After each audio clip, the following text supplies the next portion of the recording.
Okay. All right. Hey guys.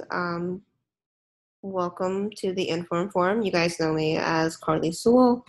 Um, I'm here with Don Ford, and we're going to talk about the new rule that everyone's freaking out about with Bernie and the DNC and how it keeps supposedly Bernie from running in 2020 as a Democrat because he's an independent, but Don seems to have some information that shows that that's a little bit not really the truth.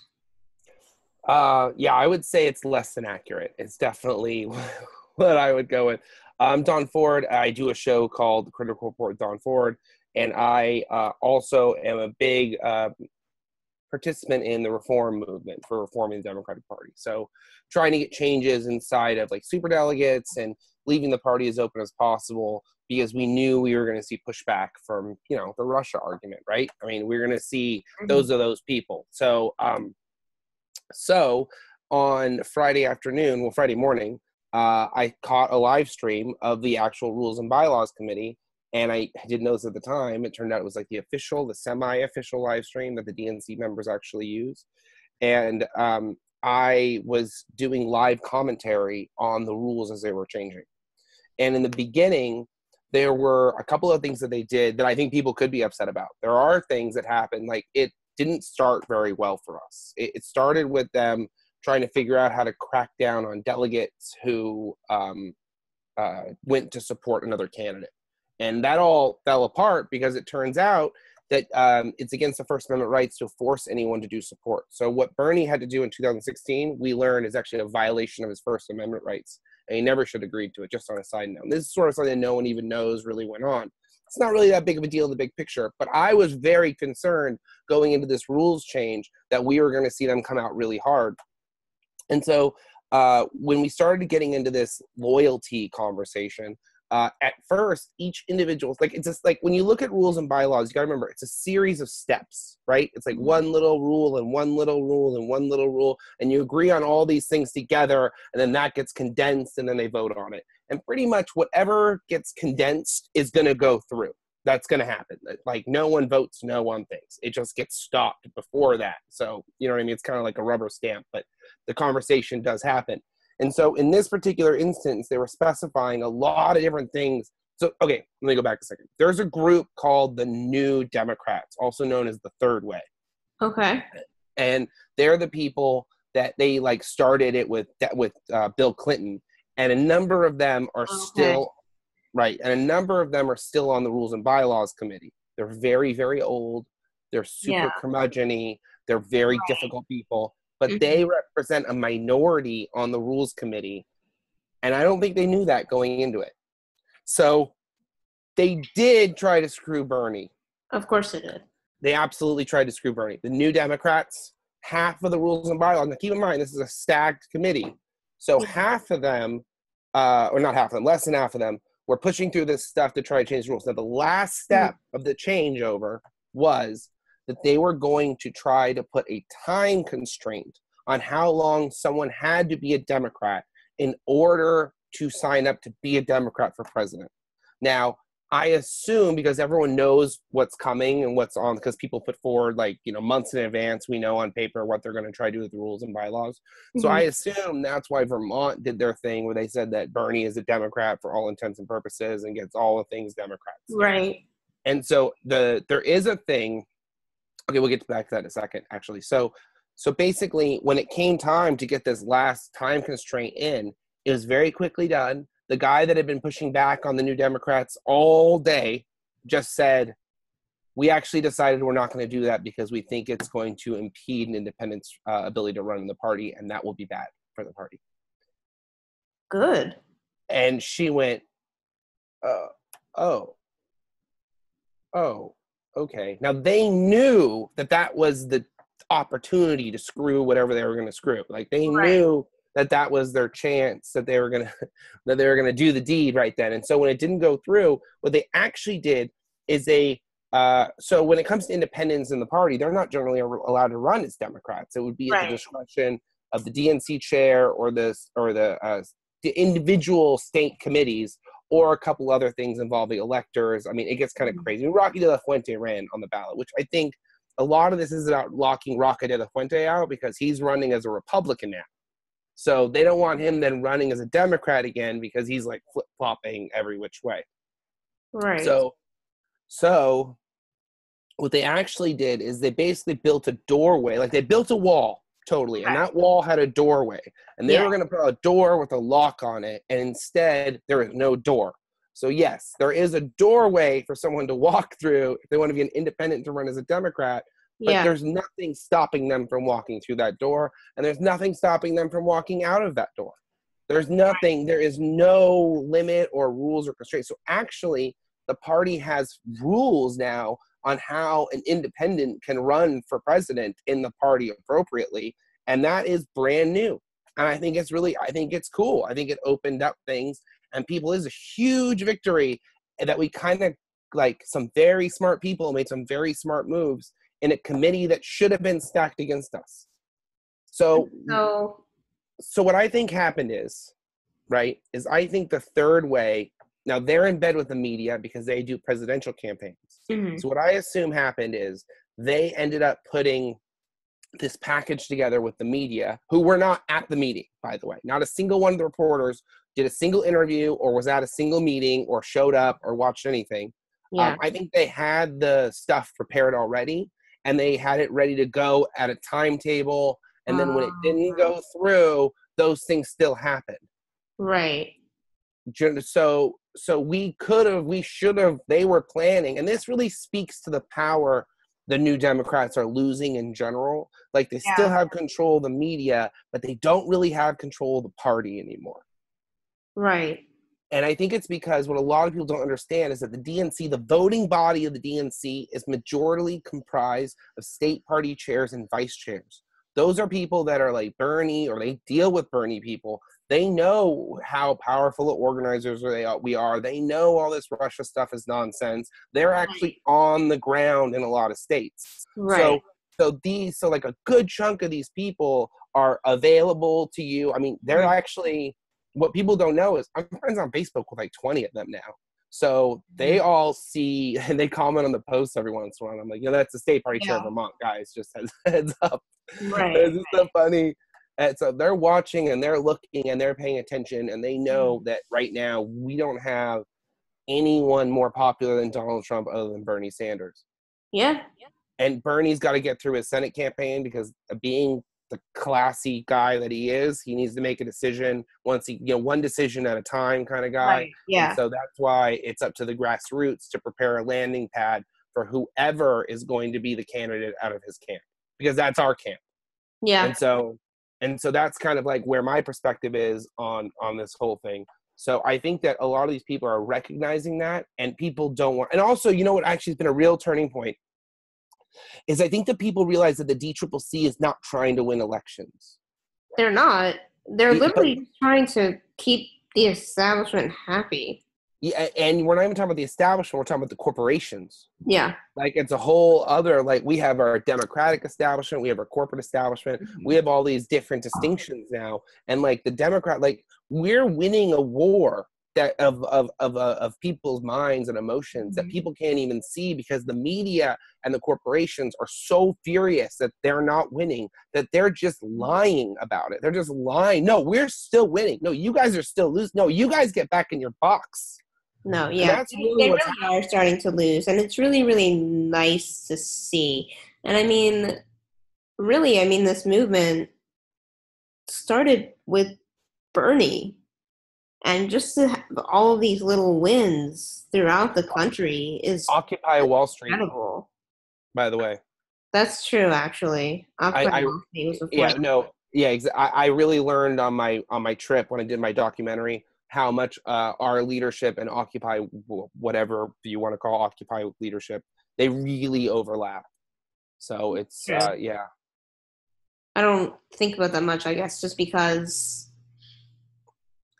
I don't know. I think I started to, politically become slightly awake in, around that time. So, like I just was like, oh, Occupy Wall Street. What's this? Oh, cool. Okay, I like this. And then I found other things, you know. But like, so I guess this whole thing with Bernie and this rule, it's just a load of crap. He can do what he wants to do. Basically, it enables. What was confusing to me actually, as far as a question, does this mean this means he would still have to register as a Democrat to run, or any independent? Yeah, any independent would still have to register. Okay, so this is the one thing that has to do with Bernie that's actually really important that you got to recognize. It's good. When you look at the bigger argument, it's good for us. Yeah. The New Democrats are afraid. Okay, so what is Bernie doing in Vermont right now with the parties totally signing off on it? It's totally cool. I think it's fine. He's running as a Democrat. Like right now, Bernie is a Democrat in Vermont. No one knows that because he's running as a Democrat through the primary. Right. And then he goes independent for the general election. Right. The New Democrats don't want Bernie to get the nomination and then become an independent to run for president as an independent because that makes the party look bad, which I agree with. Because you use the party apparatus to prop up this thing and then take advantage of that. Right. So the beginning of that thought process is if/when Bernie gets the nomination, we don't want this to happen, which means that they're already surrendering the idea that it might happen. Well, that's good. So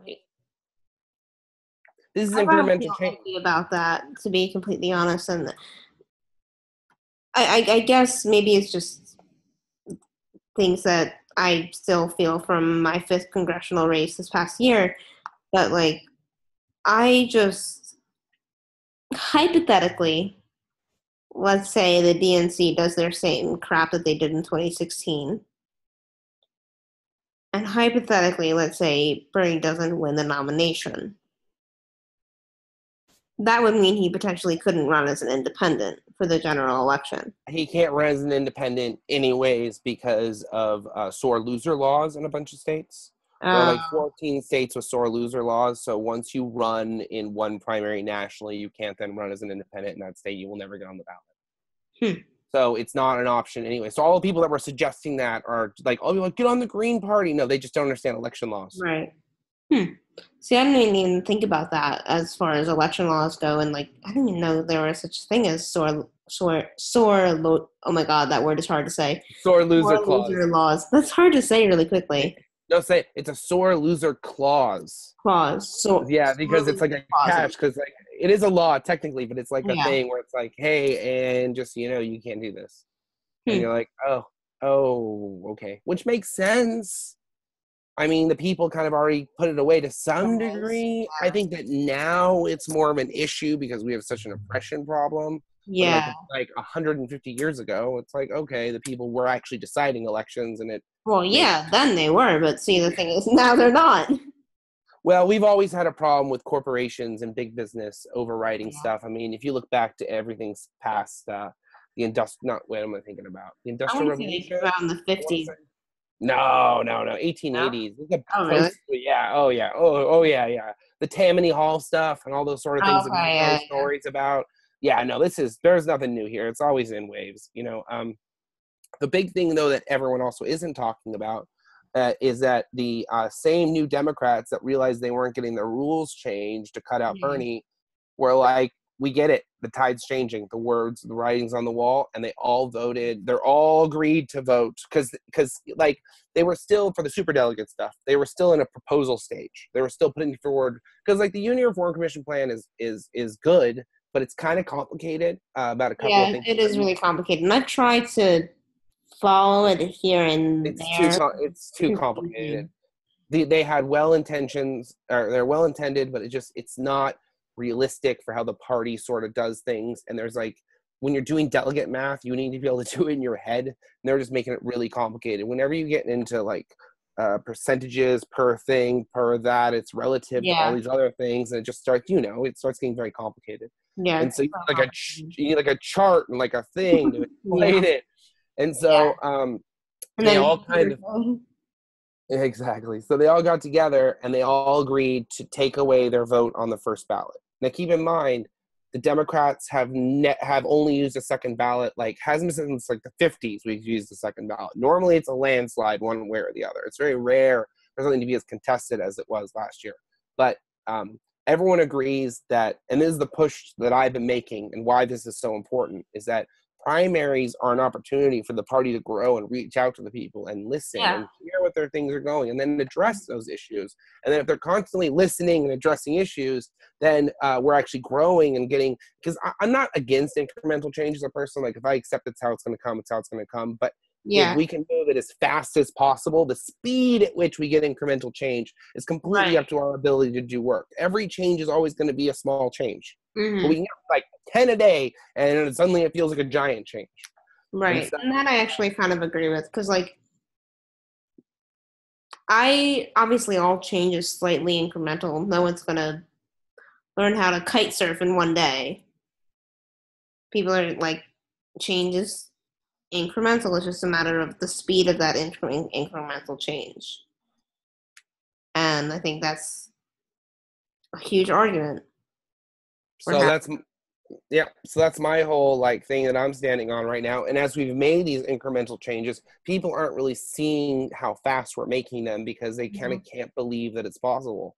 So ultimately, when it came down to superdelegates, they're going to take away their first vote. See, okay, so right now I'm going to explain the superdelegate issue. Yeah. So right now we have pledged delegates and unpledged delegates, but we also have something called an automatic delegate. Now, when you take an automatic delegate and you make them an unpledged delegate, they're a superdelegate because now they're automatically and they can choose whoever they want, and they're like no rules on how they choose the person. Now we do need and they did change it. They did do a bunch of goofy rules trying to affect the math, because right now it's not a clear majority in order to get the nomination, but it is a clear majority. They did change a couple things with that very subtly, and I think it's good for the long run. But the idea is that if there is a contested convention, we are going into a contested convention, and we're going to work it out.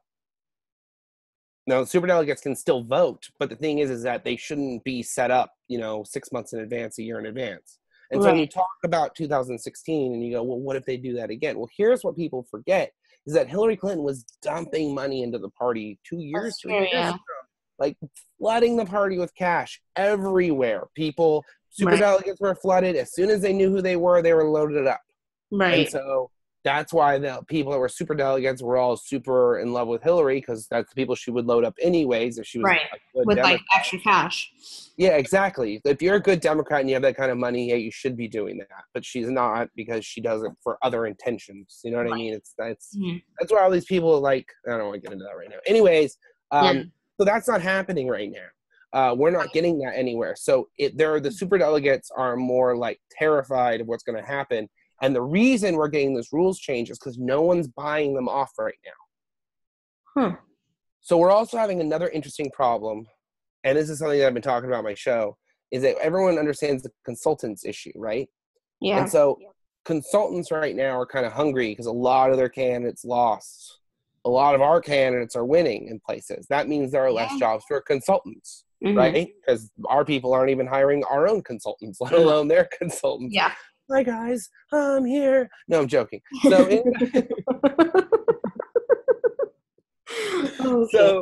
So, what's happening is that kind of people don't really recognize is that those consultants are latching onto presidential campaigns, and they're trying to milk those guys for as much cash as they can, as fast as they can. They are going to have a shortened cycle, because normally they would have started a year ago, and this whole primary is going to be done it's February, March, April. By like April, it's going to be over, because Florida's moved up, and and they moved all these things up. Yeah, they're exactly what, but they moved these. Well, originally to like block people out or make people like not know about certain candidates for whatever reason. Well, originally they were afraid of a repeat of Bernie with someone coming out of nowhere, and they wanted to close him out earlier. What they didn't realize is that none of their candidates are prepared to go up against Bernie that quickly. Right, exactly. Because come on, like, I don't know. I mean, all these other candidates are kind of jokes. Well, no one's been fundraising for the 2 to 3 years that people do in order to become president. That's true. Like normally people are fundraising for like huge swaths of time, and it's just not happening. People are, I mean, Debbie Wasserman Schultz had to raise $100,000 to beat Tim Canova. She's gonna crush him because now that it's not a primary, she can raise unlimited. She has like a real challenging situation, but that money's not going to presidential campaigns because she's pulling from the same coffers. And that's going to happening with every major person we're polling, and that's making it harder. That's why people realize their resources are not infinite. Hmm. The Republicans have infinite resources. They have legitimate infinite resources, but the Democrats do not. Their resources are finite. And that's why we're going to win this argument eventually, because we bring sweat equity to the table in a way that no one else does. So you know what I mean? So once they realize that if you give us what we want, we are an insane amount of relatively cheap labor. Yeah. I mean, that's really what it comes down to. I mean, people hate that idea of being rounded out to like a capitalistic ideas, but Democrats are still a majority capitalist group. And if we want to shift that, we can do that by showing sweat equity as a form of social, democratic socialism. I don't like socialism, but I do like democratic socialism. Yeah. I'm kind of with you there. I mean, I'll be honest, like I have to learn a little bit more about the nuances of socialism, communism, and kind of how they intersect or with capitalism. I mean, I'm getting involved. The easiest way to recognize it is in order to institute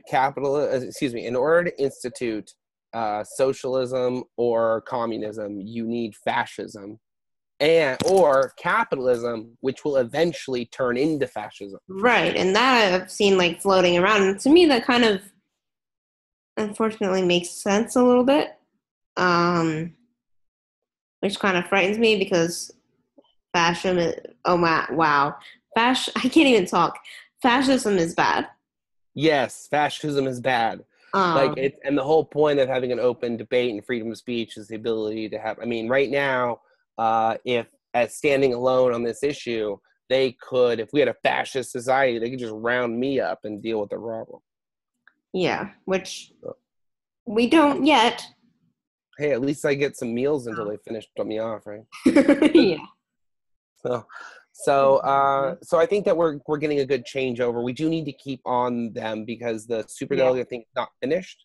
They're meeting again around July 30th this is kind of goofy, but they had 6 plans, but they trolled us really hard because the superdelegate plan that they're all agreed to they're calling it the third way plan. So they are the third way. And so the only way they can agree to it. What do you mean? And so they kept saying, because there's the first way we could do this, there's the second way we could do that, or there's the third way that goes a little further, which it does. Their plan actually goes further than the Unity Reform Commission in a couple of ways. It actually cuts off less support because some superdelegates were still going to have voting power in the first vote based on the Unity Reform Commission. We were only going to do a 2/3 cut. And we need the automatic delegates or else the convention itself won't function. Our people are not ready to run an actual convention at the level that we need a convention run.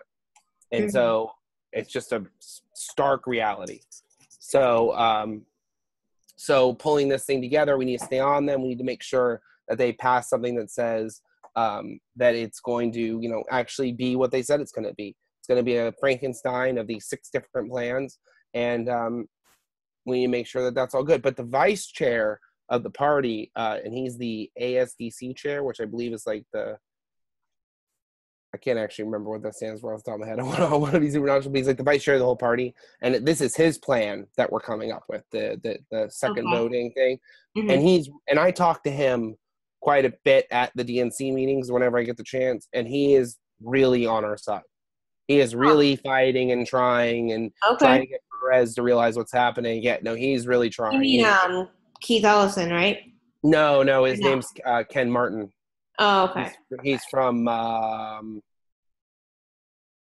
like Wisconsin area.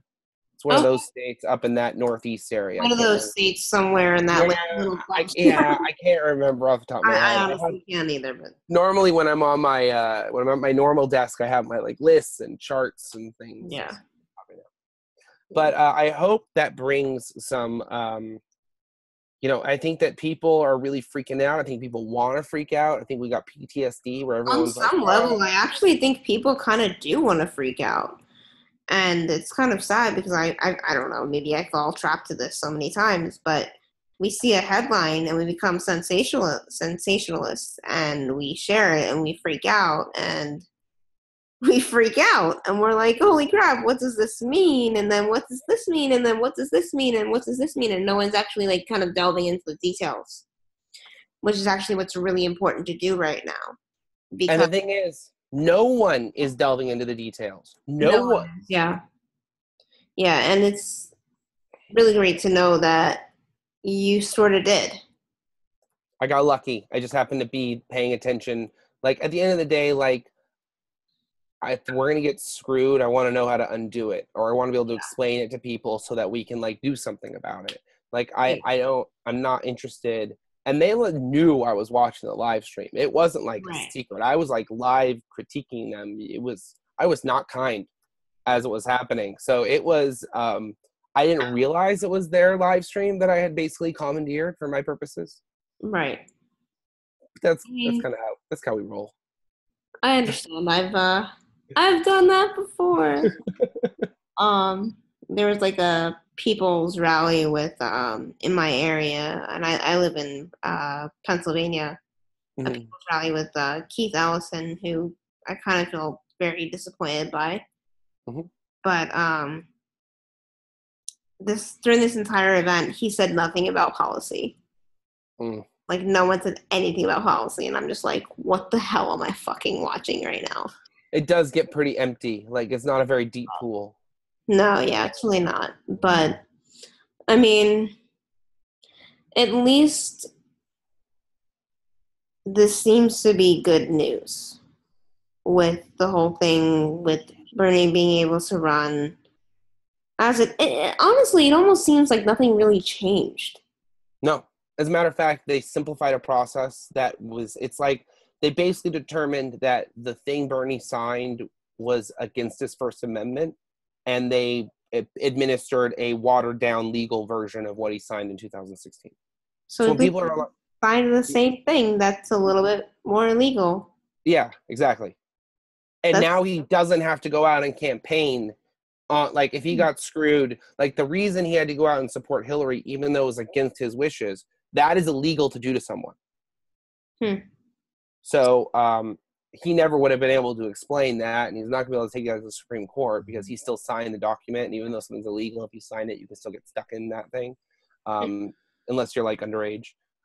So he still had to do it, but he, like, knew he was giving away his First Amendment rights when he signed up to, like, fight for change. And I think that, like, people need to really keep that in mind. Like, when he went out and stumped for Hillary, which I actually went to some of those events, and he tried.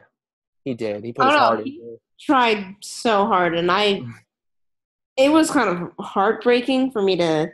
I didn't go to any of the events post the primary because I couldn't. A tenth of the room was filled. Yeah.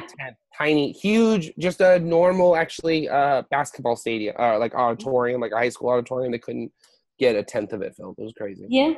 Yeah, I mean, I believe it. And I don't know. I mean, I don't really regret my vote the way I voted in 2016 for the general election, but I just want better things to happen in 2020. Yeah, well, that means that good things need to start happening in 2019. So, quick plug for everyone so they can understand the timetable we're in. It's like 640 days roughly from, it might even be less. I think it's less. I think I read somewhere like it's about 500 days or something like that. I've been really pushing it. I can't remember. I don't remember the number. Again, they're at my desk in the other room. But we're looking at like the primary starts in February, like around February 3rd, 2020. Yeah. And that's going to be New Hampshire and Iowa and a couple of big states right off the bat. And that's going to jump into California, which is part of Super Tuesday, which also has Texas in the same day. Yeah. So it's like 10 states, and some of the biggest states in the union are going to be on those days. Then we move into like Florida and all these other like filler states, and it's like bouncing all over the country. But on Super Tuesday, the election will be mostly over. And so New York's election laws require us to get people registered like 6 months in advance, right? Yeah. So when you do the whole thing, we have 1 year until New York's primary registration ends. Mm-hmm. So that's perspective for everyone on what kind of timetable we have. 2020 is like 2 years away. No. It's not. The first deadline is in 2019. Yeah. And so basically, so we have to start the second 2018 elections wrap up. And if you have no one in your region that won, you need to start right now. Yeah. Yeah, no, I'm totally with you there. And like, I guess like one thing like I'll say like is at least I've tried to stay as active as I can be in like local elections and even national elections. Just so like anything that anyone can do for any candidate that actually deserves it. Like one thing I'm like I pay attention to California a lot because I want to live there really badly eventually. But like it's all right. I want to live there so badly, you have no idea. But like I know like Maria Estrada won, Kenneth Mejia. If I'm saying his name correctly, I'm not sure. Yeah, no, you said it right. Okay, that's good. But like for them, like I plan the phone bank, you know. So like it's really important that like right now, and even for the 2019 elections, like that people can do whatever they actually can do. So, shout out for phone banking right now. Alexandria Ocasio-Cortez is running against Joe Crowley in New York. I believe it's District 14. That sounds right, yeah. Joe Crowley is the guy that cleans all the dirty money for the whole region. When he wants to make an opinion about something, he hosts a fundraiser to figure out what his opinion is. Right. That's not a joke. He actually does that. He does not represent his district, and he is next in line for Nancy Pelosi when she retires, because she just wanted to beat Jaffe and then just going to retire and do a special election to hand her seat over very easily, just whoever wants it or whoever pays the most, or her daughter. So if we can't beat her because she's like made of steel, it wasn't Jaffe didn't get support. She is incredibly popular in her district that people really underestimate. Same thing with a lot of people. That's very obnoxious. But for Joe Crowley, he is very vulnerable, even though he's never had a real challenger. She is a perfect representative of the district. So if you have the chance, get out and phone bank for her at Ocasio2018.com/call. That's just CALLL. 2 L's. Make sure I feel like I said a third one. And then, so it's Ocasio2018.com/call. Yeah. And then, there's a lot of exciting, we have like 20 really exciting races here in California, but that primary is like 2 weeks away or less. And if she wins, she's going to win the general. It's a safe Democratic district. So that's why I'm asking everyone to really just like that election is over, and she makes like the whole Justice Democrats organization worthwhile on her own, even though she does all the real work. Yeah, she's awesome. I was at the some event where I got to like hear her talk. Okay. So many months, a year ago. Wow. I don't know. It was a while ago, but she's really awesome, and I mean, I want a phone bank for her. You should. Lily and I had a meeting with her while we were on the road. So we had lunch with her. Her like assistant basically tracked us down and got us out there. I was super excited. And so I got to give her a little bit of like strategy suggestions, and she really, I can't tell you what I said. Right, obviously. Let's just say she took my suggestion and ran with it, and it exploded bigger than anyone could have ever expected.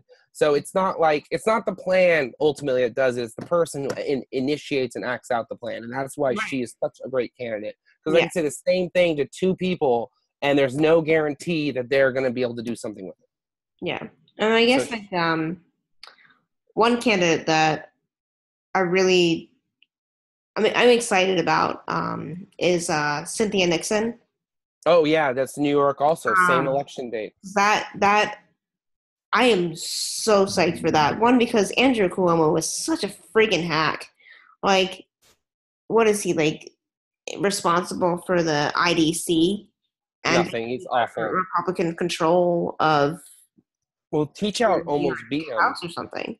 too. Zephyr almost beat him, and she recently endorsed Nixon, her. right? So yeah, exactly, Cynthia Nixon. And keep in mind, Zephyr Teach Out, found out an event has a talking down to people problem, where she like actually literally talks down at people. It's very funny. Yeah, she like talks to everyone like they're children. I have a photo. I'll show you. It's That's a a weird. little bit It's super awkward. off-putting. Yeah, it's super off. Like you can, I have a picture that they were like, "Don't take pictures," because the looks on people's faces were like they were so put off by what she was saying.